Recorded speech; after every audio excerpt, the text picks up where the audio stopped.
The invitation arrived on black parchment, sealed with silver wax that burned cold against Mira's fingertips. She should have thrown it into the fire the moment she recognized the emblem, a wolf's head crowned in thorns. But curiosity, that treacherous thing, made her break the seal instead. You are summoned to bear witness. No signature, no explanation. Just an address she knew too well. The Thornwood estate, perched like a vulture's nest on the cliff, overlooking the valley where she'd grown up, where she'd loved, where she'd been destroyed. Mira crumpled the paper, her hands shaking. 3 years. 3 years since she'd fled this town, since she'd packed everything that mattered into a duffel bag and driven until the mountains became plains, until the forests thinned into farmland, until she could breathe without tasting pine and blood on her tongue. 3 years since Kaelin Thornwood had chosen another. And now he dared summon her back. You're not actually going. Her roommate, Josie, stood in the doorway of their cramped apartment, arms crossed. Tell me you're not that stupid. Mira stared at the crumpled invitation, at the words bleeding through the wrinkles. Bear witness. I have to. You don't have to do anything for him. He doesn't own you anymore. He never did, Mira wanted to say, but that would be a lie. For 2 years, Kaelin Thornwood had owned every piece of her time, her body, her foolish, breakable heart, until the night he'd stood before his family and declared another woman his mate. His Luna. The title still tasted like poison. It's not about him, Mira said quietly, reaching for her jacket. It's about me. I need to see it with my own eyes. I need to know it's real, so I can finally let it go. Josie's expression softened, but worry still creased her brow. Then I'm coming with you. No. Mira's voice came out sharper than intended. She softened it. I need to do this alone. The drive back took 6 hours. 6 hours of her stomach, twisting tighter with each familiar landmark. The crooked oak at mile marker 47. The rusted bridge over Coldwater Creek. The hand-painted sign for Marion's Diner where she and Kaelin used to steal away on Sunday mornings. By the time she reached Thornwood proper, dusk had painted the sky in shades of bruised purple and dying gold. The town hadn't changed. Same weathered storefronts. Same judgmental stares from the locals who watched her truck crawl down Main Street. They knew her here. Knew what she'd been to their Alpha. Knew how thoroughly she'd been discarded. Mira kept her eyes forward, her jaw tight, and drove toward the estate. The Thornwood mansion rose from the cliffside like something from a Gothic nightmare, all sharp angles and blackened stone, surrounded by ancient pines that seemed to lean in, listening. Cars lined the long driveway, expensive and gleaming. The pack had come out in force for this, for her replacement's coronation. Mira parked at the far edge of the lot and sat for a moment, hands gripping the steering wheel. Her reflection stared back at her from the rearview mirror, dark circles under brown eyes, hair pulled into a messy knot. The faded scar along her collarbone barely visible above her sweater's neckline. She looked tired, looked broken. Good, she thought bitterly. Let him see what he did. The great hall blazed with candlelight and ceremony. Mira slipped in through the side entrance, keeping to the shadows along the back wall. No one noticed her. All eyes faced forward, toward the dais where Kaelin Thornwood stood beside a woman who could have been carved from marble and moonlight. His Luna, Celine Northcross, daughter of the most powerful pack in the Northern Territories. Beautiful, poised. Everything Mira, a human raised on the edges of pack territory, could never be. Kaelin looked exactly as Mira remembered. Tall and broad-shouldered, with dark hair that curled slightly at his collar and eyes the color of winter. Storms. He wore authority like a second skin, commanding without trying. Even from across the room, she could feel the weight of his presence. An elder stepped forward, carrying an ornate crown woven from silver and bone. The ceremonial words echoed through the hall, ancient and formal. Mira's nails bit into her palms. This is it. Watch him crown her. Watch him give her everything he promised you. Then leave. Finally leave. But as the crown lowered toward Celine's head, something happened. The temperature dropped, not gradually, but all at once. Like winter had crashed through the windows. Candles flickered and guttered. The crowd murmured, confused. And the crown twisted in the elder's hands. Gasps rippled through the hall as the silver circlet bucked and writhed like a living thing, resisting the elder's grip. It clattered to the floor, rolling across the polished wood, and stopped, directly at Mira's feet. Every head turned. Every eye found her in her shadowed corner. Kaelin's gaze locked onto hers, and the shock that crossed his face was almost worth the humiliation of being here. Almost. "What is the meaning of this?" The elder's voice cracked like a whip, but no one answered. Because the crown, the ancient, sacred symbol of the Luna's authority, had begun to glow. Soft, silver light pulsed from the bone and metal, growing brighter with each passing second. And the carved throne behind Kaelin, the seat passed down through generations of Thornwood alphas, groaned. Stone scraped against stone. The massive chair shuddered, then shifted 6 inches to the side, angling toward Mira as if drawn by invisible strings. The silence in the hall was absolute. Celine's perfect composure cracked. What witchcraft is this? But Kaelin didn't speak, didn't move. He just stared at Mira with an expression she couldn't name. Shock, recognition, something that looked almost like fear. And in that moment, standing in the doorway with a crown at her feet and a throne bowing in her direction, Mira realized with cold, creeping certainty. Coming here had been a terrible mistake. The crown burned against the floor where it had fallen, silver light pooling around Mira's boots like liquid moonlight. She couldn't move, couldn't breathe. Every instinct screamed at her to run, but her legs had turned to stone, rooted to the ancient floorboards as 200 pairs of eyes dissected her where she stood. "Remove her." Celine's voice cut through the stunned silence, sharp and cold as a blade. "She doesn't belong here." But when 2 pack enforcers moved toward Mira, Kaelin's hand shot up. "Stop!" The single word carried enough authority to freeze them mid-step. His gaze never left Mira's face, and there was something in those storm-gray eyes she'd never seen before, not in all their time together, not even in their most intimate moments. Recognition, the kind that went deeper than memory. "The throne has spoken." The elder's voice trembled, his weathered face pale in the candlelight. "The seat of ancients acknowledges her." "That's impossible." Celine's composure cracked further, her perfect features twisting. "She's human. She has no claim to. The throne does not recognize humanity or its absence." The elder bent slowly, his joints creaking, and retrieved the crown. The moment his fingers touched the metal, the light dimmed to a faint pulse. "It recognizes fate." The word hung in the air like smoke. Mira finally found her voice. "I don't want this." It came out hoarse, barely above a whisper. "I came to I shouldn't be here." She turned toward the door, desperate to escape, but Kaelin moved faster than should have been possible. One moment he stood on the dais beside his intended Luna. The next he blocked the exit, his large frame filling the doorway. "Don't." His voice dropped low, meant only for her. "Don't run. Not again." The unfairness of it sparked anger through her paralysis. "You don't get to ask that of me. Not after, I know." Something raw flickered across his face. "But we need to talk. Away from here. There's nothing to talk about. You made your choice 3 years ago." "Did I?" The question sounded almost bitter. His hand lifted, hovering near her arm but not quite touching, as if he knew better. As if he remembered she'd learned to flinch from his proximity. "Or did someone make it for me?" Before Mira could process those words, Celine's heels clicked sharply against the floor as she approached. "Kaelin, we have a ceremony to complete." He didn't turn, didn't even acknowledge her. "The ceremony is postponed." "You can't be serious." "I am your alpha." The words came out in a tone that made several pack members bare their throats in instinctive submission. "And I'm telling you we're done for tonight." Celine's face went white with fury, but she stepped back. The crowd began to murmur, uncertain, as Kaelin's attention returned to Mira. "Please," he said. And the single word carried more vulnerability than she'd ever heard from him. "One conversation. Then if you want to leave, I won't stop you." Mira should have refused. Should have shoved past him and driven until dawn, putting this cursed town and its impossible throne and its devastatingly familiar alpha in her rearview mirror forever. But that word fate echoed in her skull, and despite everything, despite the broken promises and the nights she'd cried herself hollow, she needed to understand what had just happened. "Fine," she whispered. "One conversation."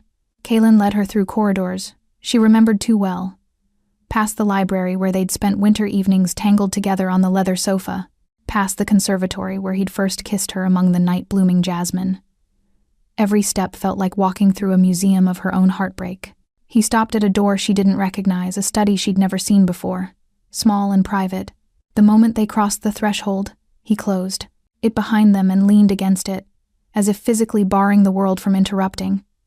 "You weren't supposed to come tonight," he said finally. I got an invitation. Not from me. His jaw tightened. I sent no summons. Someone else wanted you here. Mira's skin prickled. Why? I don't know yet, but that crown. He pushed away from the door, moving to the window. Moonlight carved shadows across his profile. It's older than this pack, older than any living shifter. The legends say it chooses the true Luna, the one bonded to the Alpha by fate itself. You're already bonded. The words tasted like ash. To Selene, you chose her. I was ordered to choose her. The admission came out rough, scraped raw, by the Council of Alphas. A political alliance to prevent war between our territories. Mira's breath caught. You never told me. Because I thought I could fight it. He turned to face her, and the anguish in his expression made her chest ache. I thought, if I just waited, if I built my power base strong enough, I could refuse them. Choose you. But they gave me an ultimatum. Wed Selene, or watch your town burn. The floor seemed to tilt beneath her feet. What? They knew, Kaelin said quietly. They knew you were my weakness, and they threatened to raze every human settlement in my territory, starting with Coldwater Creek where your grandmother lived, if I didn't comply. Mira's grandmother, the woman who'd raised her after her parents died, the woman she'd buried just 6 months ago. You should have told me. I know. His voice cracked. But I thought I convinced myself you'd be safer if you hated me. If you left and never looked back. Well, congratulations. Tears burned her eyes, but she refused to let them fall. You succeeded. Kaelin flinched as if she'd struck him. Mira. A howl split the night long, mournful and far too close. Then another joined it. And another. Kaelin's entire body went rigid. No, not tonight. What is it?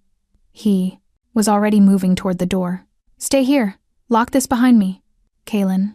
But he was gone, running toward whatever danger those howls signaled, leaving Mira alone in the dark study with questions burning in her throat and the ghost of his confession echoing in her ears. Outside, the howling grew louder, and beneath her breastbone, in a place she'd thought long dead, something ancient stirred awake. Mira didn't lock the door. She should have. Should have followed Kaelin's command and stayed put like a good, obedient human while the wolves dealt with whatever danger prowled outside. But 3 years away from this world had taught her something important. She was done being protected from the truth. The howls had stopped, replaced by something worse, silence, the kind that pressed against her eardrums and made her pulse hammer in her throat. She moved through the darkened corridors, following the path Kaelin had taken. The mansion felt different now, emptied of its crowd. Shadows pooled in corners, and the candles had burned low, casting everything in shades of amber and black. The front doors stood open, swinging slightly in the night breeze. Mira stepped onto the portico and froze. The manicured lawn had become a battlefield. Bodies moved in the darkness, some human-shaped, others caught mid-transformation, their forms rippling between man and beast. Snarls and the wet sound of impact filled the air, and in the center of it all, Kaelin fought. She'd never seen him like this. 3 years ago, he'd kept this part of himself carefully hidden from her, as if his wolf was something shameful, something that might frighten her away. But now, watching him move with inhuman speed and savage grace, she understood what she'd been protected from. Not his violence. His power. He was magnificent and terrifying in equal measure, his body caught in a half-shift that should have been impossible, human enough to stand upright. Wolf enough that his hands had become take today, a seed that his hands had become Depala's, claws and his eyes burned gold in the moonlight. He caught an attacker mid-lunge, twisted, and threw the wolf 20 feet into the trees. "Stay back!" someone shouted. Mira recognized Marcus, Kaelin's second-in-command, blocking her path. Blood streaked his torn shirt. "You need to get inside." A wolf burst from the tree line, heading straight for them. Mira didn't think. Her hand closed around a fallen branch. Ridiculous. Useless. But before she could even lift it, something erupted from her chest. Not pain. Power. The wolf yelped and skidded to a halt 6 feet away, whining. Its ears flattened against its skull, and then it did something that made Marcus swear. It bowed, head to the ground, throat exposed in perfect submission, to her. "What the hell?" Marcus stared at Mira like she'd sprouted wings. She felt it then, thrumming beneath her skin, a presence that wasn't hers, ancient and vast. The same presence that had stirred awake when the crown fell at her feet. It pressed, outward, and every wolf on the lawn felt it. One by one, the attackers broke off and retreated into the forest, Even Kaelin had stopped fighting, his chest heaving, his transformed face turned toward her with an expression caught between awe and something that looked like grief. The power receded as quickly as it had come, leaving Mira gasping. Her knees buckled, but Marcus caught her before she hit the ground. "Get her inside." Kaelin's voice came out rough, still half growl. "Now." They brought her to the same study, but this time she wasn't alone. Kaelin paced like a caged animal, while the elder from the ceremony she'd learned his name was Aldrich examined her with eyes too keen for comfort. "Remarkable," Aldrich murmured. "I've not seen this in 70 years. "Seen what?" Mira demanded. Her hands still trembled. "What's happening to me?" "You bear a Luna's mark." Aldrich gestured to her collarbone, where her scar lay. The scar she'd gotten in a car accident when she was 17. "How did you come by this?" "A wreck. Broken glass." She touched it self-consciously. "What does that have to do with—" "Show me exactly where you crashed." Something in his tone made her heart stutter. "Why?" "Please, Mira." Kaelin had stopped pacing. He stood very still, his eyes human again, but haunted, fixed on her face. "This is important." She swallowed hard. Coldwater Bridge. 7 years ago. Aldrich and Kaelin exchanged a look that made her stomach drop. "That's impossible," Kaelin said softly. "I was there that night." The world tilted. "What?" "There was an attack." His voice had gone flat, carefully controlled. "Rogues targeting pack boarders. We were hunting them, and one broke through our line. It ran onto the bridge just as—" He stopped, his face going pale. "There was a car. I pulled the rogue off before it could break through your window, but we went over the side. Into the ravine." Mira's hand went to her scar. She remembered the crash, remembered the terror and the broken glass. But there were gaps in her memory, black spaces she'd attributed to trauma. "I never saw you. You were unconscious by the time I climbed back up. I made sure you were breathing, that help was coming, and then I left. Humans couldn't know what had happened." His jaw worked. "But when I tried to heal the cut on your neck, to make sure you wouldn't scar, the mark wouldn't fade." Aldrich finished quietly. "Because you'd already bonded her. The moment you touched her blood with intention, the moment you chose to save her over pursuing your enemy, you created a soul tie. The room spun. That's not possible. I'm human. Humanity is irrelevant to a true bond." Aldrich's weathered face was grave. "The throne recognized what you are, Kaelin's fated mate. Bound to him 7 years ago by blood and choice, whether either of you understood it or not." Mira looked at Kaelin, at the raw anguish written across his features, and understood. He'd known, maybe not consciously, but some part of him had known from the beginning that what they had was more than human love. That's why losing her had nearly destroyed him, why he'd tried to push her away to protect her, and why tonight, when rogues attacked his territory, her newly awakened bond had responded. "The rogues," she whispered. "They came because of me. They came because someone told them what you are," Kaelin said grimly. "Someone who wants to prevent your recognition as Luna." Outside, another howl rose closer this time, and filled with promise. They weren't done. This was only the beginning. Kaelin's decision was immediate and non-negotiable. Mira would stay at the estate under guard until they identified who'd sent the rogues. Her objection was equally immediate. "Absolutely not. This isn't a debate." He moved to the window, checking the tree line with the practiced eye of someone who'd defended this territory for years. Someone orchestrated tonight. The invitation that brought Tunine. "You hear? The Crown's reaction? The attack, it's all connected. Then I'll go back to the city. I'll disappear like I did before, and lead them straight to innocent humans?" His voice sharpened. "You felt what happened out there, Mira. That power. Every wolf within a mile radius felt you awaken. There's no hiding anymore." She wanted to argue, but the memory of that presence rising through her chest, commanding submission from wolves that should have torn her apart, made the words die in her throat. Aldrich cleared his throat gently. "The Alpha is correct. A newly awakened Luna bond is conspicuous, especially one this strong. You'll draw attention whether you wish to or not. Then what do you suggest?" Mira wrapped her arms around herself, suddenly cold. "I just stay here and pretend the last 3 years didn't happen? Pretend he didn't—" She couldn't finish. Couldn't say, "Abandon me," with Kaelin standing right there. "I suggest," Aldrich said carefully, "that you learn what you've become. The bond may be ancient, but it's still raw, untrained. If another attack comes and you panic, you could accidentally command our own wolves to stand down while enemies strike. The thought sent ice through her veins. You're saying I'm a liability. I'm saying you're powerful. And power without control is dangerous to everyone, including yourself. Kalen finally turned from the window. The moonlight carved shadows under his eyes, made him look older than his 30 years. You'll have your own wing, your own space. I won't. He swallowed hard. I won't impose on you, but please, Mira, let me keep you safe this time. The raw plea in his voice undid something in her chest. She'd spent 3 years hating him, building walls around the broken pieces of her heart. But standing here now, learning that everything she'd believed about their ending was built on lies and sacrifice, those walls felt dangerously unstable. 1 week, she heard herself say. I'll give you 1 week to figure out who's behind this. Then I'm gone, bond or no bond. Relief flickered across Kalen's face, followed quickly by something that looked like pain, as if he knew a week wouldn't be enough, as if he knew she'd leave anyway, and this time it might actually kill him. The guest wing was exactly as Mira remembered, it luxurious in an understated way, all dark woods and soft fabrics. Someone had lit a fire in the stone hearth, and her bag from the truck sat on the bed, retrieved by staff she'd never seen. She should have felt like a prisoner. Instead, she felt like a ghost haunting her own past. A knock at the door made her tense. Come in. Not Kalen. Marcus entered, carrying a tray of food she didn't want. He set it on the small table by the window and lingered, clearly uncomfortable. Spit it out, Mira said tiredly.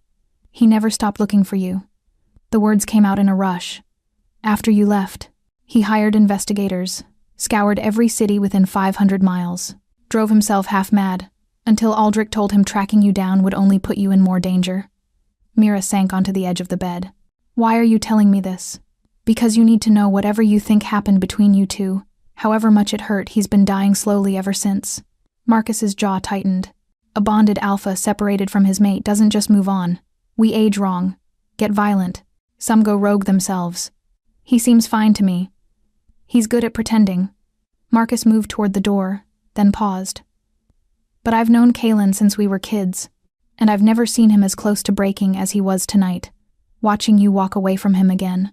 After Marcus left, Mira stood at the window and stared out at the forest. Somewhere in those trees, rogues circled, waiting for another chance. And somewhere in this sprawling house, Kalen probably stood at his own window, maintaining the distance she'd demanded. The bond hummed beneath her skin, a constant awareness of exactly where he was, 2 floors down, eastern wing, close enough to reach in seconds if she needed him. She pressed her palm against the cold glass and tried not to think about how much she wanted to close that distance. Sleep, when it finally came, brought dreams.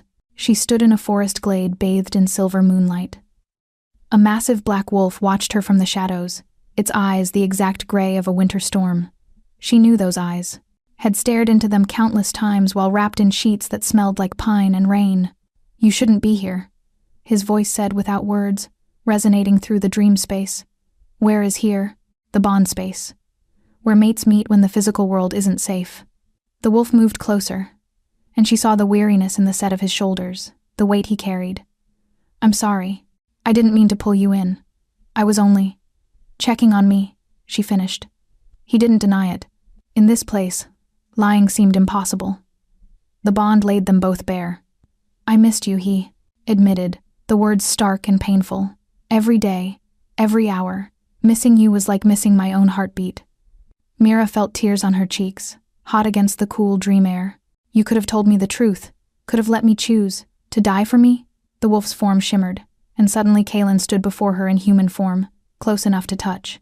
Because that's what would have happened. The council would have made an example of you to keep me in line. I couldn't, his voice broke. I couldn't watch you burn. She understood then, with devastating clarity, that there had been no good choices that night 3 years ago, only terrible ones, and he'd taken the weight of that decision on himself to spare her. I hate you for it, she whispered. I know. He lifted his hand, fingers hovering near her face. I hate myself for it too. The dream shattered as a howl ripped through the night, real this time, not imagined. Mira jolted awake to find her room ice cold despite the fire, and carved into the frost on her window, drawn by a claw from outside. 7 days, Kaylin reached her room before she could even scream. The door burst open, and he was there barefoot, shirtless, eyes flashing gold in the darkness. He took in the frosted window and the carved message with a single glance, then moved to stand between Mira and the glass. How close? AP. Marcus appeared in the doorway seconds later, fully dressed despite the late hour. Close enough to mark the window without triggering the perimeter wards. Kaylin's voice came out controlled, but Mira could see the tension in his shoulders, the barely leashed violence in the set of his jaw. Which means we have a traitor. The words hung in the air like smoke. Marcus swore. I'll wake the sentries. Start interrogations. No. Kaylin's eyes never left the window. Whoever did this wants us paranoid, turning on each other. We play into their hands if we start a witch hunt. Then what do you suggest? We just wait for them to strike. Again? We set a trap. Kaylin finally turned, and his gaze found Mira's. But first, she needs protection that goes beyond guards and wards. Mira's skin prickled. What kind of protection? A blood ward, tied to me. He moved closer, and she could feel the heat radiating from his skin, the barely contained power that thrummed beneath it. It would let me feel if you're in danger. Let me reach you instantly, no matter where you are on the estate. Reach me how? Through the bond space, the place you visited in your dream. His expression softened slightly. I felt you there, Mira. Felt your fear and confusion. A blood ward would strengthen that connection, make it permanent. She stepped back, needing distance. So I'd never be alone in my own head again? You'd be able to shield your thoughts. I'd teach you how. He ran a hand through his disheveled hair, a gesture of frustration she remembered too well. I know what I'm asking. I know it's invasive. But that message 7 days, it's not a random threat. Someone's given you a deadline. A deadline for what? I don't know, but I'm not willing to find out the hard way. Marcus shifted in the doorway. There's another option. We could move her to the safe house in the Northern Territory. Somewhere the rogues wouldn't think to. No. The word came from Mira, surprising them both. She stared at the frosted warning on her window and felt something harden in her chest. I'm done running. Done being protected from fights that are apparently mine whether I want them or not. Kaylin's eyes searched her face. Mira, if this bond makes me a Luna, if I have this power, then teach me how to use it.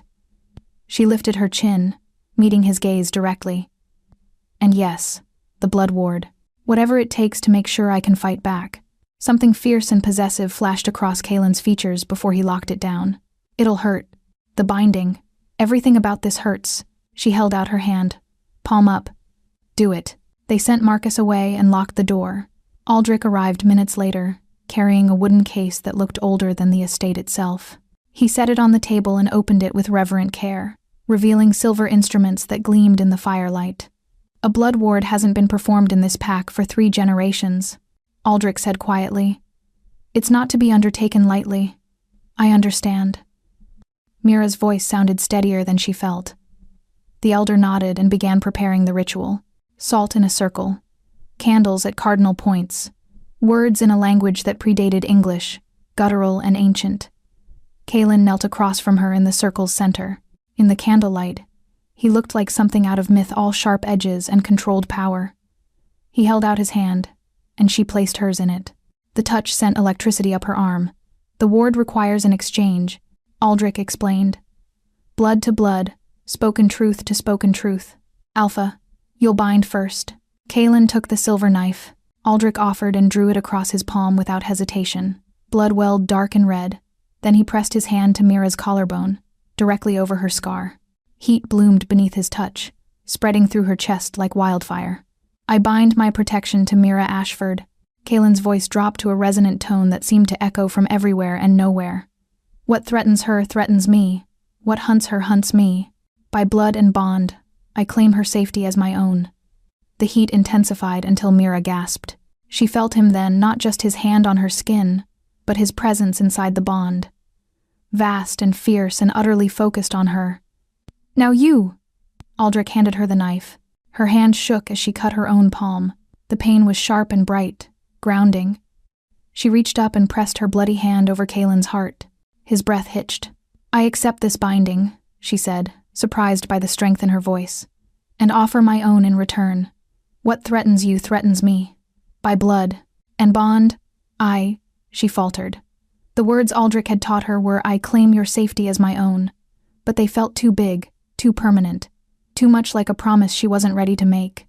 Kaylin's free hand came up to cover hers, pressing it harder against his chest. She could feel his heartbeat, rapid and strong. "It's all right," he murmured, so quietly only she could hear. "Say it. You can hate me and still want me alive." The understanding in his words, the raw vulnerability, broke something loose in her. "I claim your safety as my own," she finished. The bond exploded between them. Mira cried out as power surged through every nerve, every cell. She felt Kaylin's wolf rise to meet it, not separate from him but integral, woven through his very being, felt his strength and his scars, his love and his guilt, the crushing weight of leadership he'd carried since he was barely more than a boy. And beneath it all, she felt his absolute, unwavering devotion to her. When the power finally receded, she found herself collapsed against his chest, his arms wrapped around her, both of them breathing hard. "It's done," Aldrich said softly. Outside, a wolf howled in challenge. The 7-day countdown had begun. Mira woke in her own bed with no memory of getting there. The blood ward pulsed beneath her skin like a second heartbeat, steady, constant, and undeniably his. She could feel Kaylin somewhere in the eastern wing, awake despite the early hour. His emotions filtered through the bond in muted colors. Vigilance, exhaustion, and underneath it all, a gnawing worry he was trying to suppress. She sat up slowly, her head swimming. The room looked different in daylight, less haunting, more like a gilded cage. Someone had cleaned the frost from the window and left fresh clothes folded on the chair. A note in masculine handwriting sat beside them. "Training starts at dawn, the garden maze." Mira glanced at the clock. Dawn was in 15 minutes. She dressed quickly in the clothes provided dark leggings, a fitted shirt, boots meant for running. Everything fit perfectly, which meant Kaylin had remembered her sizes after 3 years apart. The thought unsettled her more than it should have. The garden maze sprawled behind the estate, a labyrinth of 8-foot hedges that had been there longer than the house itself. Mira found Kaylin at its entrance, dressed similarly in black, his hair still damp from a shower. He looked her over, and something flickered in his eyes. "You came. You said training. I'm here to train." She kept her voice neutral, but the bond betrayed her. He'd feel the nervous energy thrumming through her veins, the hyper-awareness of his proximity. "The ward works both ways," he said quietly, acknowledging the elephant between them. "I can teach you to shield, but it takes practice. For now, try not to think too loudly." Heat crept up her neck. I know." A ghost of a smile touched his lips. "But your heartbeat just spiked, and I can taste your embarrassment on the bond. Give it time. You'll learn to control what bleeds through." She cleared her throat. "You said something about training?" Kaylin's expression sobered. "The Luna power you manifested during the attack. It's instinctive, but dangerous if you can't direct it. Today, we work on basic control. Making wolves submit is one thing. Being able to release them, or command specific actions, is another. And if I can't learn, you will." His certainty was absolute. "You're stronger than you think, Mira. You always have been." The compliment shouldn't have warmed her. She locked it away and followed him into the maze. Training was brutal. Kaylin had recruited 3 younger pack members volunteers, he assured her, though they looked terrified to act as practice targets. The goal was simple: make them submit without rendering them completely immobile. Control, not domination. Simple in theory, impossible in practice. The first hour, Mira either did nothing or accidentally dropped all 3 wolves into groveling submission so complete they couldn't move. Frustration built like pressure behind her eyes. "You're thinking of it like a blunt instrument," Kaylin said, circling her in the small clearing where they worked. "But Luna authority is surgical. You need to visualize exactly what you want them to do." "I'm trying." "No, you're forcing. There's a difference." He stopped in front of her, close enough that she had to tilt her head back to meet his eyes. "Feel the bond between us right now. How it exists without effort. That's what you need with them: connection, not compulsion." Mira closed her eyes and reached for the sensation he described. The bond thrummed warm and alive, a tether that required no maintenance, no conscious thought. It simply was. She extended that same awareness toward the 3 young wolves watching nervously from the edge of the clearing. There. Faint threads connecting her to each of them, thinner than her bond with Kaylin, but present. Pack bonds, she realized. the web that connected Aluna to her wolves. She focused on the smallest thread, belonging to a gangly teenager named Evan, and thought, "Sit." Evan's legs folded beneath him, but his expression stayed alert, confused but not terrified. "Good." Kaylin's voice came from directly behind her now, his breath warm on her neck. "Again. Tell him to stand. Stand." Evan scrambled to his feet, relief washing over his features. Pride surged through the bond, not hers, Kaylin's. She felt his satisfaction as if it were her own, layered with something deeper, more possessive. The alpha in him recognized what she was becoming, and he was pleased. The realization sent heat pooling low in her stomach. "Careful." Kaylin's voice dropped to a murmur meant only for her. "When you feel something strongly, it echoes. I can taste what that pride did to you." She spun to face him, cheeks flaming. "This is impossible. How am I supposed to learn anything if every stray thought broadcasts? By learning to shield, which we'll work on next." His eyes had darkened to slate gray. "But Mira, if we're going to survive what's coming, you need to accept that this bond doesn't let us hide from each other. Not completely. Then maybe this was a mistake. Maybe he didn't look away. But it's done now. We're bound, and whoever is hunting you has 6 days left on their countdown." The reminder doused her frustration like cold water. "You think the message was literal? 7 days until what?" "Until they make their move.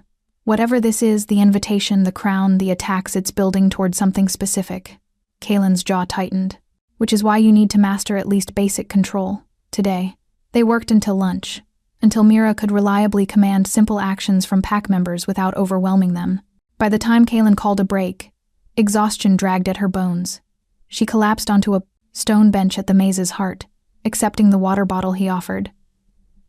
"You did well," he said, sitting beside her but maintaining careful distance.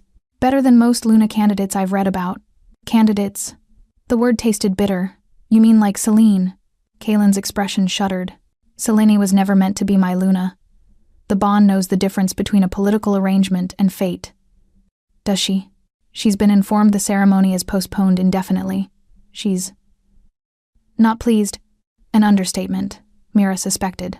A woman like Celine Northcross didn't accept rejection gracefully. Before she could respond, Marcus burst into the clearing, his face pale. "We found something. In the western woods." Kaylin was on his feet instantly. "What?" "A shrine. Fresh." Marcus's throat worked. "And a ritual circle. Someone's performing blood magic on packlands. Show me." Mira stood too. "I'm coming." Kaylin started to protest, then seemed to think better of it. The bond hummed. Between them he felt her determination. New arguing would waste time they didn't have. "Stay close," was all he said. They followed Marcus into the forest, where something dark and ancient waited among the trees. The shrine sat in a hollow where sunlight struggled to penetrate, surrounded by trees so old their roots had broken through the earth like skeletal fingers. Mira felt it before she saw it, a wrongness that made her skin crawl, and the bond recoil instinctively. Beside her, Kaylin had gone utterly still, his eyes tracking over the scene with predatory focus. The circle had been carved into the earth itself, symbols that hurt to look at directly. At its center sat a crude altar, built from river stones. And on that altar, is that blood? Mira's voice came out thin. Wolf blood. Aldrich had joined them, his weathered face grave as he studied the markings, mixed with something else, something human. Kaylin crouched at the circle's edge, careful not to disturb anything. How recent. Within the last day. The blood hasn't fully dried. Aldrich produced a small vial from his coat and collected a sample with practiced efficiency. But this ritual, I haven't seen its like in 40 years. What does it do? Marcus asked. The elder's silence stretched too long. Aldrich. Kaylin's voice carried command. What does it do? It's a severing ritual. Aldrich's hands trembled slightly as he stoppered the vial. Designed to break a bond between mates. Permanently. The words hit Mira like a physical blow. The blood ward beneath her skin flared hot, as if responding to the threat. Kaylin stood slowly, his expression carefully blank, but she felt his rage through the bond, cold and controlled and absolutely lethal. Someone's trying to break our bond. Not trying, preparing. Aldrich gestured to the incomplete symbols. This is only the first stage. The ritual requires 3 nights of casting, each one bringing the caster closer to their goal. Tonight would be the second night. Then we destroy it. Marcus moved forward, but Aldrich caught his arm. No. Disturbing an incomplete blood ritual would be. He searched for words. Catastrophic. The magic would lash out, likely killing everyone within a mile radius. So we just leave it? Mira heard the edge of panic in her own voice. Let them finish whatever this is? We set a watch. Kaylin's tactical mind was already working. Whoever's casting this has to return tonight to complete the second stage. We'll be waiting. They'll expect that, Marcus argued. Then we'll be smarter. Kaylin turned to Mira, and she saw the calculation behind his eyes. The bond, can you feel if I'm nearby? Even if you can't see me?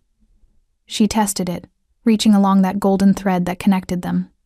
Yes, within maybe 50 yards. I'd know exactly where you were. Good. That means I can position myself close without being obvious. He looked at Marcus. Pull back all sentries to the inner perimeter. Make it look like we're fortifying the house, abandoning the outer woods. You want to use yourself as bait, Mira realized. I want to use us as bait. His eyes held hers. You'll be here, in the clearing, visible, vulnerable. I'll be hidden, close enough to strike the moment they show themselves. Absolutely not. The refusal came from somewhere primal. The thought of standing in this cursed place, waiting for an enemy to emerge, made every instinct scream. There has to be another way. There isn't. Kaylin moved closer, his voice dropping. This is what they want, Mira. They're trying to break us apart because they know we're stronger together. We use that. We show them exactly how strong. She wanted to argue, but through the bond she felt his certainty, his absolute faith that he could protect her. It should have been reassuring. Instead, it terrified her, because she'd learned the hard way that even Kaylin's protection had limits. What if it's not a rogue doing this? The question escaped before she could stop it. What if it's someone inside the pack? The silence that followed confirmed her fear. We've considered that possibility, Aldrich said carefully. Which is why only those in this clearing will know the plan. They spent the afternoon preparing. Kaylin positioned his most trusted warriors at strategic points throughout the forest, but far enough from the shrine that they wouldn't alert a cautious caster. Mira tried to rest, but anxiety kept her pacing her room until Marcus knocked with an early dinner she couldn't eat. As dusk fell, Kaylin came to walk her to the hollow. He'd changed into dark clothes that would blend with the shadows, and he carried weapons she pretended not to see. The walk through the forest was silent except for the crunch of leaves and the distant calls of nightbirds. At the clearing's edge, he stopped. I'll be 20 yards north, behind the fallen oak. His hand lifted, hovering near her face. If anything feels wrong, anything at all, you call through the bond. Don't try to be brave. I'm not brave. I'm terrified. I know. His thumb brushed her cheek, the touch feather-light. I can feel it. But I also feel your determination. Your strength. You're not the same woman who left 3 years ago, Mira. Neither are you. She studied his face in the dying light, seeing the new lines around his eyes, the weight he carried in the set of his shoulders. You've changed too. Losing you changed me. The admission came out raw. I won't survive it twice. Before she could respond, he melted into the shadows, and she was alone. Mira positioned herself near the altar, close enough to be seen by anyone approaching, but not so close the dark magic made her skin crawl. The blood ward pulsed steadily, Kaylin's presence a warm anchor in the darkness. Minutes stretched. An hour. The moon rose, nearly full, painting everything in silver and shadow. Then she felt it, another presence in the forest. Not Kaylin or his hidden warriors. Something else. Something that moved wrong, its footsteps too light, too deliberate. The bond flared in warning. A figure stepped into the clearing, hooded and carrying a leather satchel. They moved to the altar with practiced ease, as if they'd done this before. When they pushed back their hood, Mira's breath stopped. It was Celine. The woman who should have been Kaylin's Luna knelt before the blood-stained altar and began to chant in the same guttural language Aldrich had used for the blood ward. But where his ritual had felt ancient and sacred, this felt poisoned. You can't have him, Celine whispered, pulling a silver knife from her satchel. He was promised to me. Promised. She drew the blade across her palm, and the ritual circle began to glow. Mira's paralysis lasted only a heartbeat before the blood ward screamed a warning through her entire body. Kaylin exploded from the shadows, moving with inhuman speed, but Celine was faster than she should have been. The moment his boots hit the clearing, she slammed her bleeding palm against the altar. The ritual circle ignited. Pain lanced through Mira's chest, white-hot and devastating. She felt the bond stretching, fraying, as dark magic tore at the threads connecting her to Kaelin. She collapsed to her knees, gasping, and through the agony felt his answering scream echo through their connection. "Stop!" Kaelin's voice came out as a command that would have dropped any wolf in submission. But Selene only laughed. "You can't command me anymore, Alpha." Her eyes had gone black, pupils swallowed by whatever power she'd invoked.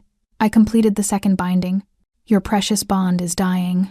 Mira tried to stand, but her legs wouldn't cooperate. The bond thrashed inside her chest like a dying animal, each pulse weaker than the last. Through the dimming connection, she felt Kaelin's rage and terror in equal measure. He couldn't reach Selene, not without crossing the active ritual circle, which would kill him instantly. "Why?" The word tore from him. "You knew what she was to me. I knew you'd never love me." Selene's composure cracked, revealing the raw desperation beneath. "I knew every time you looked at me, you saw her. Every time you touched me, you wished for her skin." She pressed her palm harder against the altar, and Mira screamed as another wave of severing magic crashed through the bond. "So, I found someone who promised me a way to make you forget, to erase her from your soul completely." "Who?" Kaelin snarled. "Who gave you this magic?" But Selene was chanting again, the guttural words building in intensity. Blood poured from her hand onto the altar, far more than any cut should produce. The symbols carved into the earth pulsed with each syllable. Mira felt the bond unraveling strand by strand, felt Kaelin's presence dimming like a candle in the wind. In desperation, she reached for the Luna power that had manifested during the rogue, attacked that ancient authority that had made wolves bow. The power rose, but sluggish, weakened by whatever magic Selene wielded. Not enough, she realized with creeping horror. "I'm not strong enough." Then Aldrich's voice cut through the clearing, sharp with authority. "Selene Northcross, you are in violation of the old laws. Cease this ritual immediately, or face judgment." The elder stepped into view, flanked by Marcus and 3-pack enforcers. But Selene only smiled, blood streaming down her arm now, pooling on the altar. "The old laws are dead. A new age is coming." Her eyes found Mira, and the hatred there was absolute, starting with her death. She pulled a second knife from her satchel, this one aimed at Mira. Kaelin moved without thinking, launching himself across the ritual circle despite the certain death it promised. But before he could reach Selene, before her blade could find Mira's heart, something impossible happened. The bond, that fraying, dying connection suddenly blazed to life. Not with warmth, with fire. Mira felt it surge through her veins, hotter and brighter than anything she'd experienced. This wasn't the gentle authority she'd practiced that morning. This was primal, ancient, the kind of power that had existed before packs, before civilization, when the first shifters walked the earth, and their mates commanded not through force but through absolute, undeniable right. The word that left her lips wasn't English, wasn't any language she'd ever learned, but every wolf in the clearing understood it. "Kneel." The command detonated outward like a shockwave. Selene's legs buckled mid-strike, slamming her to the ground so hard Mira heard bone crack. The knife flew from her grip. Marcus and the enforcers dropped instantly, unable to resist. Even Aldrich, ancient and powerful, sank to one knee. Only Kaelin remained standing, suspended mid-leap over the ritual circle. The dark magic couldn't touch him. The Luna power had created a shield of pure authority that burned away Selene's curse like morning fog. He landed in a crouch, his shocked eyes finding Mira's. Through the bond, now burning brilliant and unbreakable, she felt his awe. "Impossible!" Selene gasped from the ground, her face pressed into the dirt. "The ritual should have you shouldn't be able to. You tried to sever a bond that was forged in blood and choice 7 years ago." Mira rose on shaking legs, the power still crackling through her. "Did you really think a few nights of borrowed magic could undo fate itself?" Aldrich struggled to his feet, his expression stunned. "Mira, how did you— The strength required to counter a severing ritual shouldn't be possible for a new Luna. She's not a new Luna." Kaelin's voice carried quiet realization. "She's been mine for 7 years. The bond's been dormant, yes, but building, growing stronger in the dark. That's why the throne recognized her. Why she could command rogues without training." He crossed to Mira in 3 strides and caught her as her legs finally gave out. The moment he touched her, the bond settled, the fire banking to a warm, steady glow. "I've got you," he murmured against her hair. For the first time in 3 years, she let herself believe it. "Take Selene to the holding cells," Kaylin commanded without looking away from Mira. "And find out who gave her that ritual. Someone powerful enough to craft a severing spell isn't working alone." As the enforcers dragged a struggling Celine away, she screamed over her shoulder. "You think this is over? He's already here. He's been here the whole time, and when he's done with you both, there won't be enough left to bury." The words echoed through the hollow long after she disappeared into the trees. Mira looked up at Kaylin. "Who is she talking about?" His jaw tightened. "I don't know, but we're going to find out." The bond hummed between them, stronger than ever, but underneath that strength, a new thread of fear had woven itself through. Because somewhere in the darkness, someone powerful enough to teach blood magic to a desperate woman was watching. Waiting. They didn't return to the estate immediately. Kaylin carried Mira deeper into the forest, away from the cursed hollow and the questions that would come. She should have protested, should have demanded answers about Celine's cryptic warning, but exhaustion had settled into her bones like lead. The Luna power had burned through her reserves completely. He brought her to a place she'd never seen, a small cabin tucked into a grove of silver birch trees, so well hidden she would have walked past it a dozen times without noticing. Moonlight filtered through the canopy, painting everything in shades of pearl and shadow. "What is this place?" Her voice came out hoarse. "Somewhere safe." Kaylin shouldered open the door and carried her inside. The cabin was sparse but comfortable. A stone fireplace, a bed covered in thick furs, shelves lined with books. A father built it. A place to think without the weight of the pack pressing down. He settled her on the bed and moved to light the fire. Mira watched the play of muscles beneath his shirt, the careful efficiency of his movements. Through the bond, she felt his concern for her layered over a deeper turmoil he was trying to suppress. "You can't hide what you're feeling anymore," she said quietly. "The bond won't let you." His hands stilled on the kindling. "I know." "Then talk to me. Tell me what Celine meant. Who's already here?" Kaylin finished lighting the fire before turning to face her. In the flickering light, he looked younger somehow, less like an alpha, and more like the man she'd fallen in love with years ago. The man who'd read poetry to her on rainy afternoons and held her through nightmares she never explained. "There's a reason the council forced me to choose Celine." He moved to sit on the edge of the bed, careful to maintain some distance. "Her father, Dominic Northcross, controls the Northern Territories. He's powerful, ambitious, and he's been consolidating smaller packs under his rule for years. A power grab. More than that. He believes in the old ways before the treaties, before we learned to coexist with humans. He wants to return to a time when shifters ruled through strength and fear." Kaylin's hands clenched into fists. The council thought a marriage alliance would satisfy him, keep him from starting a war. Mira felt ice creep down her spine. But it didn't.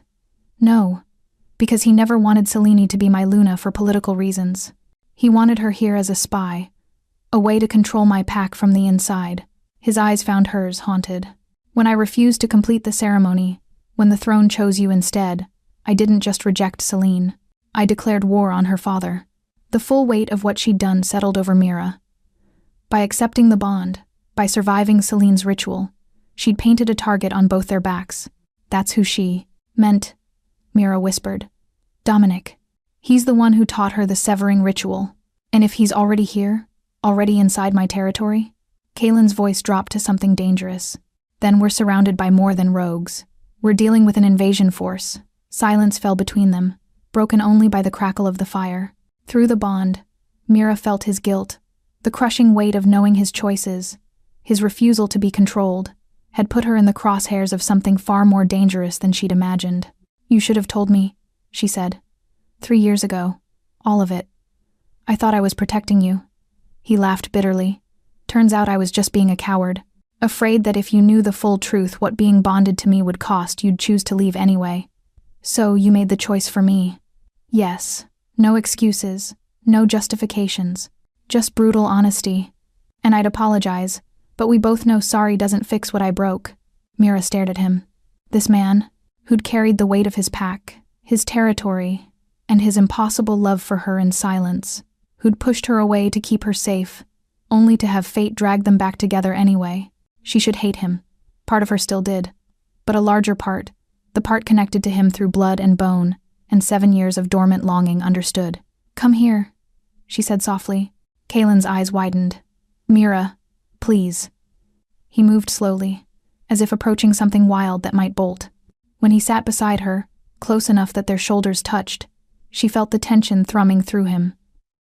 "You can't keep protecting me by pushing me away," she said, staring at the fire. "Not anymore. The bond won't allow it. Whatever's coming, Dominic, his forces, this war you've been trying to prevent, I'm in it now, whether you want me to be or not." "I know." His voice cracked on the words. "Then stop treating me like I'm fragile. Stop deciding what I can handle." She turned to face him, and the firelight caught the wetness on his cheeks. "I'm not the naive girl you fell in love with. I've survived 3 years thinking you abandoned me. I've built a life from nothing, and tonight, I stopped a blood ritual that should have killed us both." "You were magnificent," he breathed. "When that power rose in you, Mira, you have no idea how rare that is, how powerful you've become. Then trust that power. Trust me." She reached up and cupped his face, feeling the roughness of stubble against her palm. "Let me stand beside you, as an equal, as your mate." The word hung between them, acknowledged for the first time without fear or reservation. Kaylin's hand covered hers, pressing it harder against his cheek. "If I do this, if I stop holding back, there's no going back. The bond will complete fully. You'll feel everything I feel. Share my strength and my burdens. Live with the constant threat that being my Luna brings. I'm already living with it." She smiled sadly. "At least, this way, I get to choose it."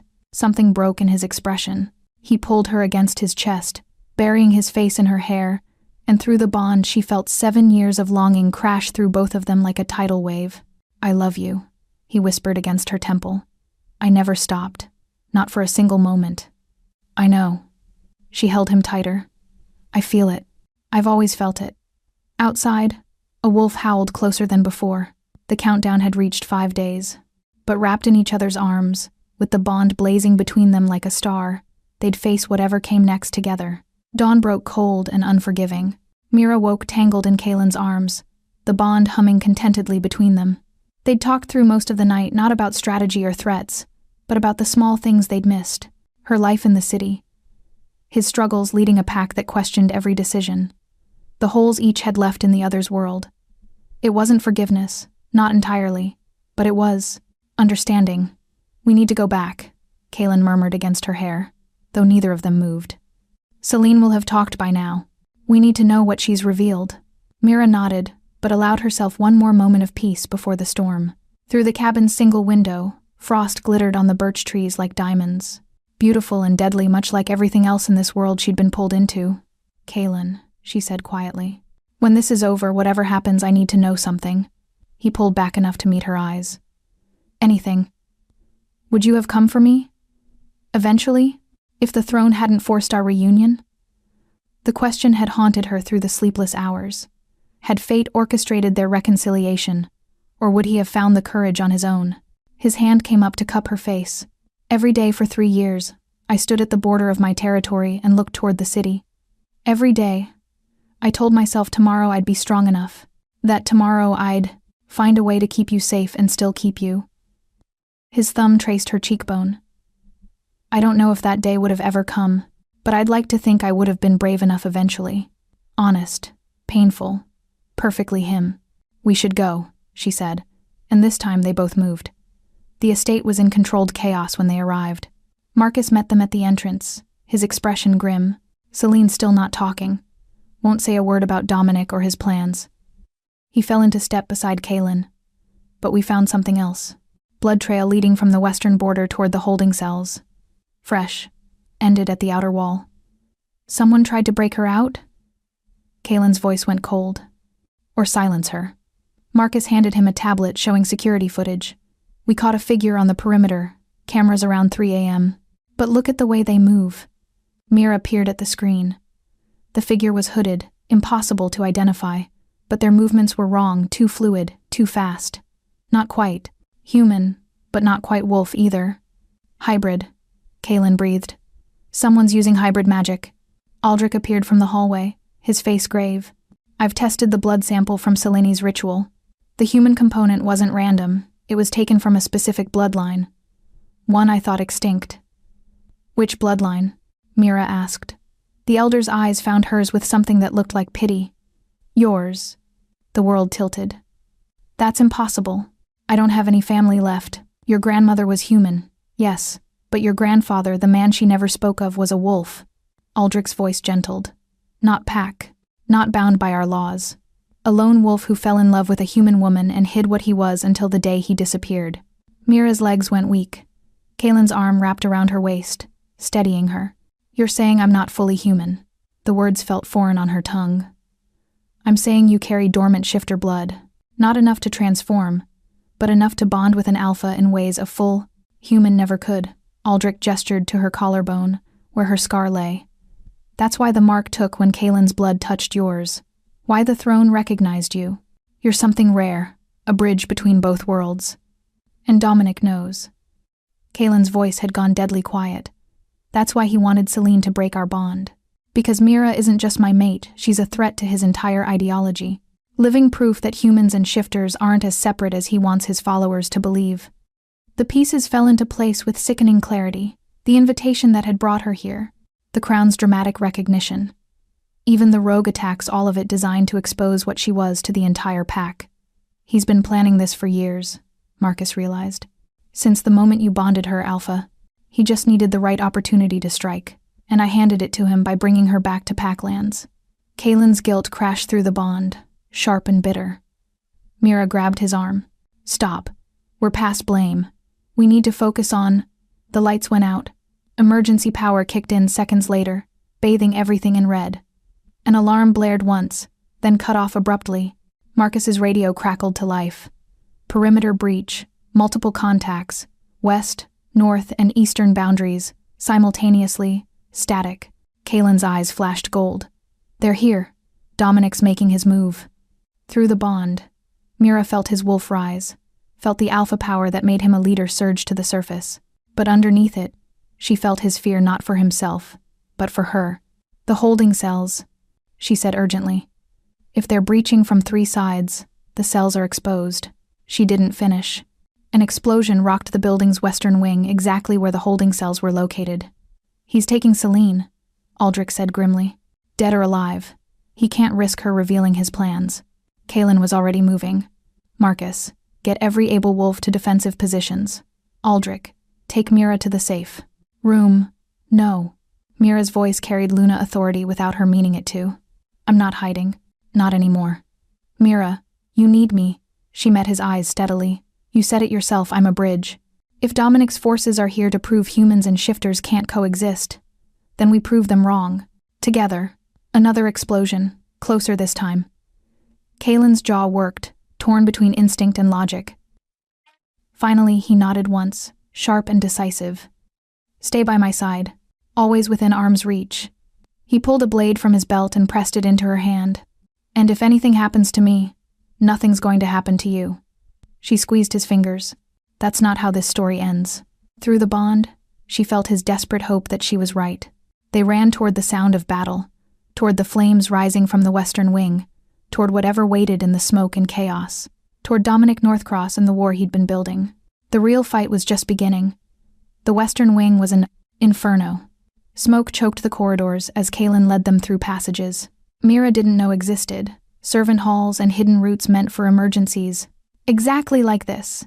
Pack members streamed past in organized chaos, some heading toward the breach, others shepherding non-combatants to safety. Through it all, the bond kept her anchored to Kaylin's presence, his determination bleeding into her fear and transmuting it into something sharper. Purpose.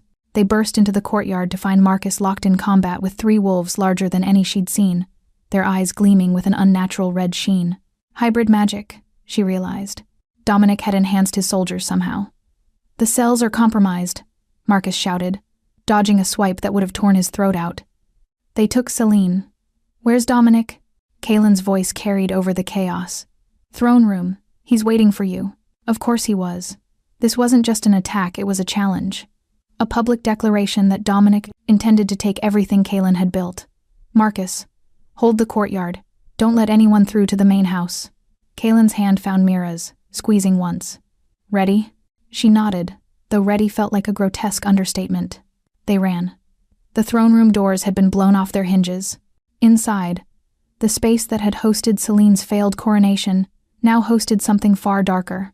Dominic Northcross stood before the ancient throne, A man in his 50s with silver threading through dark hair and eyes that held winter's cruelty. He wore authority like a weapon. Celine knelt at his feet, bloody and broken, a collar around her throat that glowed with the same sickly red as his soldier's eyes.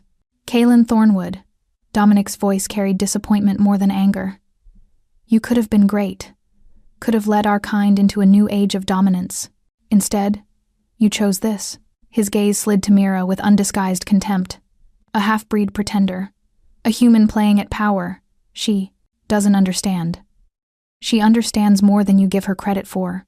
Kaelin positioned himself slightly in front of Mira. Though she felt his reluctance through the bond, he wanted her beside him. Equal, but instinct screamed to shield her. This ends now, Dominic. Leave my territory. Take your enhanced wolves and whatever dark magic you've corrupted yourself with, and leave. Or what? Dominic smiled. You'll fight me? An alpha weakened by a mongrel bond against someone who's transcended the limitations of our kind? He gestured, and the air around him shimmered. The hybrid magic, Mira realized.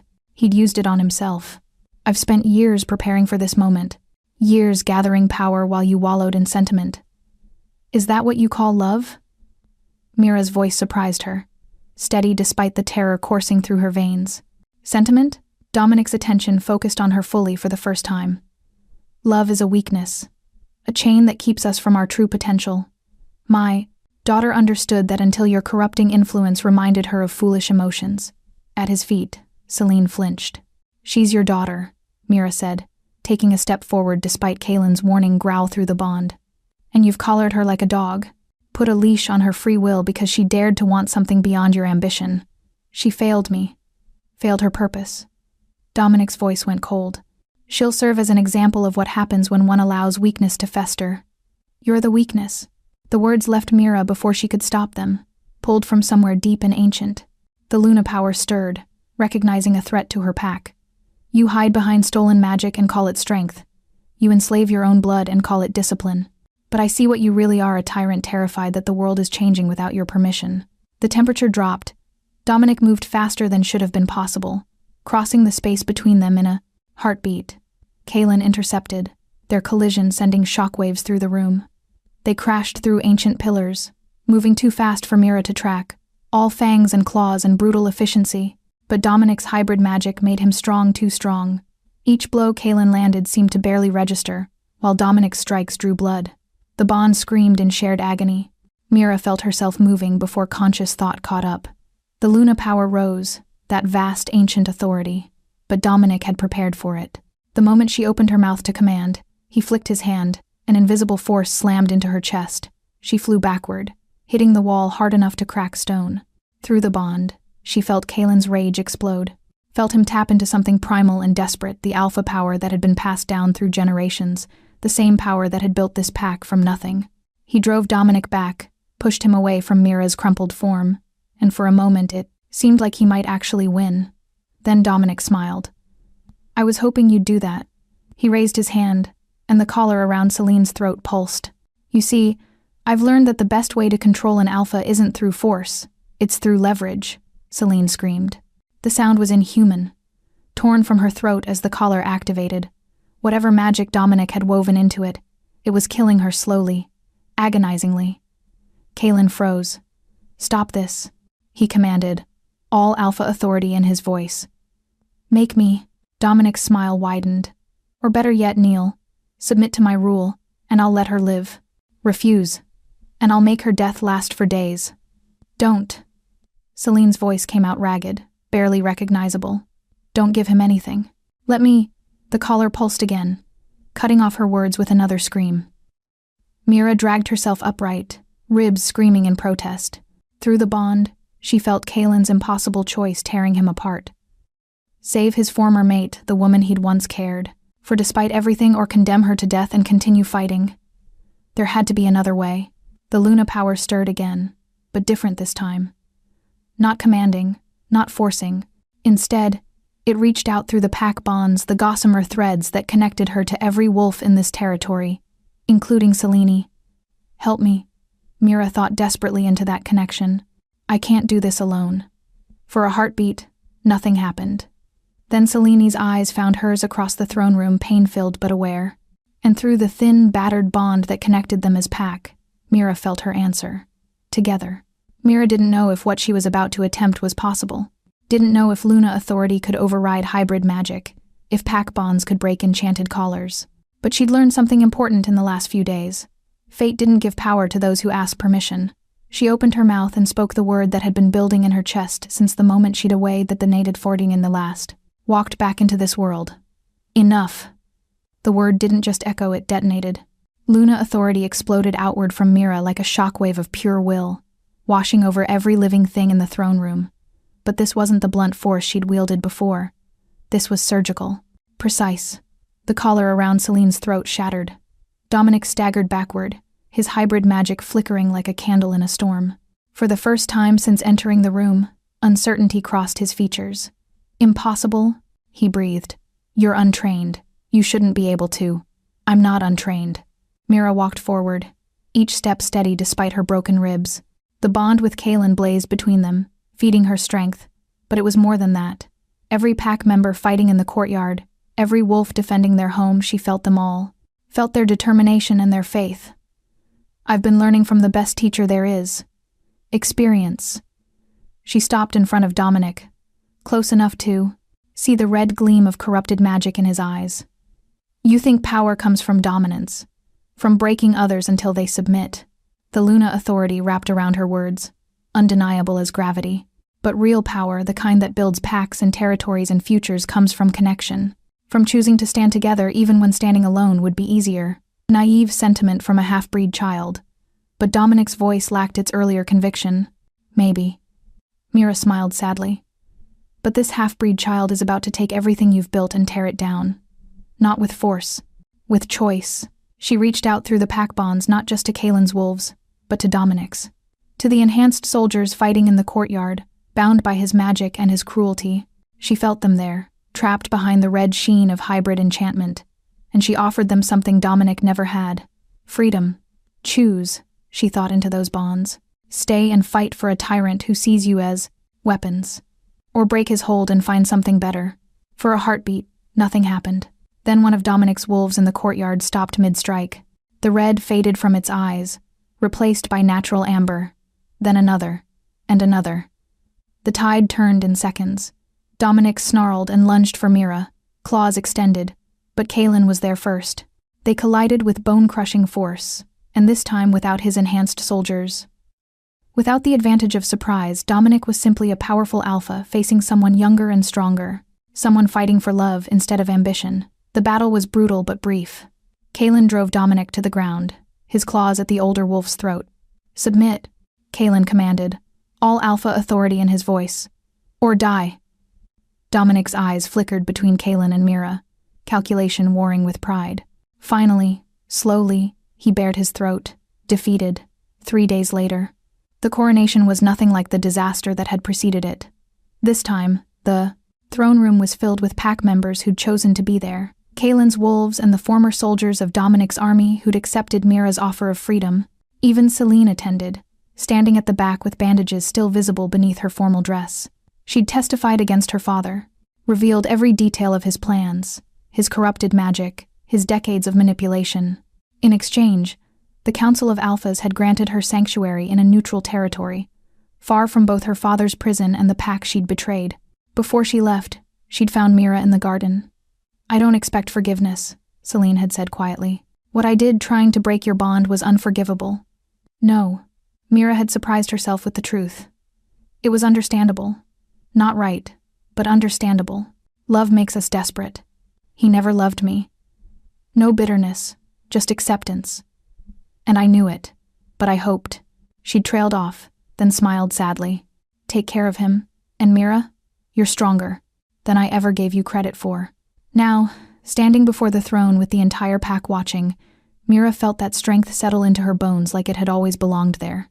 Aldrich stepped forward, carrying the crown, the same one that had rolled to her feet and changed everything. But this time, when he placed it on her head, there was no resistance, no drama, just rightness. Mira Ashford, Aldrich's voice rang through the hall. Do you accept the responsibility of Luna? To lead alongside your alpha? To protect the pack as your own? To bridge the worlds of human and wolf? I do, The words came easily now.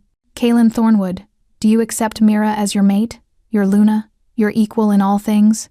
Kaelin's eyes never left hers. I do. Now and always. The throne room erupted in howls, joyous, celebratory, accepting. Later, when the ceremony ended and the celebration began, Kaelin pulled her into a quiet corner of the garden, where night-blooming jasmine filled the air with sweetness. Regrets? He asked softly, his arms wrapped around her waist. Mira pretended to consider. The broken ribs weren't ideal, and I could have done without the death threats. Fair points. His lips found her temple. Anything else? 3 years, she said quietly. I regret we lost 3 years. I know. His voice roughened. I'll spend the rest of my life making up for that. However long you'll give me. She pulled back enough to meet his eyes. How about forever? Forever's a good start. He kissed her, then deep and thorough and full of promises they'd both keep this time. When they finally broke apart, Mira rested her head against his chest and listened to his heartbeat. Through the bond, she felt his contentment, his love, his bone-deep relief that they'd survived. Kaelin, about those 7 days. She smiled against his shirt. Whoever sent that threat really underestimated us. His laugh rumbled through his chest. Let them all underestimate us. We'll just keep proving them wrong. In the distance, wolves sang to the rising moon. Her pack, her family, her future. And for the first time in 3 years, Mira was exactly where she belonged. Home,